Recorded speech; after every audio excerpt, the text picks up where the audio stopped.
మన ప్రభువును రక్షకుడైన యేసుక్రీస్తు వారి ప్రశస్తమైన నామానికి మీ అందరికీ వందనాలు, శుభాలు. అందరూ బాగున్నారమ్మా? దేవాదేవుడు మరి నూతన దినం దయచేసిన దేవాదేవునికి వందనాలు చెల్లించుకుంటూ ఈ దినపు వాగ్దానం ధ్యానించుకుని ప్రార్థన చేసుకుని మన పనులు ప్రారంభించుకుందాం. ఈ దినపు వాగ్దానం, మీ జీవం క్రీస్తుతో కూడా దేవుని యందు దాచబడి ఉంది. కొలసీలు రాసిన పత్రిక 3వ అధ్యాయము 3వ వచనం మాట్లాడాలి. మన జీవం క్రీస్తుతో కూడా దేవుని యందు దాచబడి ఉంది.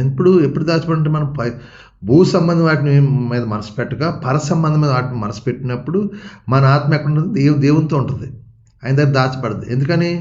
మనకు జీవమైన క్రీస్తు ప్రత్యక్షమైనప్పుడు మీరు ఆయనతో కూడా మహిమ యందు ప్రత్యక్షపడతారు. మన జీవం ఎక్కడుంది?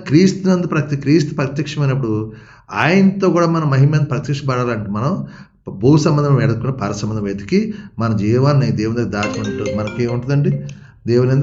దేవుడు మనకి నూతన జన్మిస్తాడు. కాబట్టి దినాన్న వాగ్దానం, సహోదరుడా సహోదరి, మన జీవం క్రీస్తు దేవుని దాచబడి ఉండాలంటే మనం ఎట్లుండకంటే ఆయనతో సావాసం కడుగా ఆయన చిత్తం నెరవేర్తే ఆయన ఇష్టం నెరవేర్చాలి. ఆయన చిత్తానుసారంగా మనం నడిచినప్పుడు మనం ఏం చేస్తారు? మన జీవం ఆయనతో ఉంటుందన్నమాట. కానీ ఆయన చిత్తంలో మనం ఉండాలి, ఆయన ఇష్టం నెరవేర్చాలి.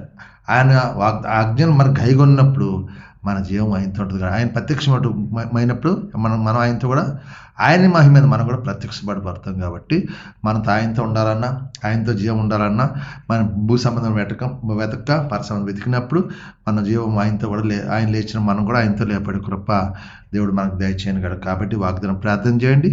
దేవుడు మిమ్మల్ని కుటుంబాన్ని దీవించును గాక. ఆమేన్. ఈ సమయం మీ కొరకు ప్రార్థిస్తాను. మీరు కూడా నాతో ఏకపించిన ప్రార్థన. సర్వాధికారియు మహాగణుడు కృపగల తండ్రి, కనికరపుండ నీకు వందనాలు, స్తోత్రాలు. మరొక నూతన దినం దయచేసిన కొందరు ఈ దినం అంతా మేము చేస్తున్న మా చేతి పనులు మమ్మల్ని మా యజమానుల తోటి పని వారిని దీవించు. అందరితో సమాధానం, శాంతి తెచ్చండి, నెమ్మది తెచ్చండి. అయ్యా, మా పని భారం ఒత్తిడి తీసే యజమానుల ద్వారా, తోటి పని వారి ద్వారా ఏ కిడు రాకుండా సహాయం. యజమానులు నెలలా జీతం ఇచ్చేకూరు, ఇచ్చిన జీతం వ్యర్థంగా పోకుండా మా కష్టార్జితం మేము తినే కృప దాచేయి. అలాగే ప్రభు, ఎవరైనా బలహీనమైన బిడ్డలు ముట్టండి, స్వస్థపరచండి.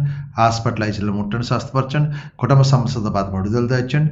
అలాగే స్తోత్రం. అలాగే ఎవరికి అప్పులు బంధకాలు విడిపించండి. తాగుడు వ్యసనాలు దూరపరిచి దినము పుట్టినరోజు పెళ్లి రోజు జరుపుకున్న బిడ్డలను దీవించండి, ఆశ్రయించండి. ఇలా పుట్టినరోజు పెళ్లి రోజు జరుపుకున్న కృప దయచండి.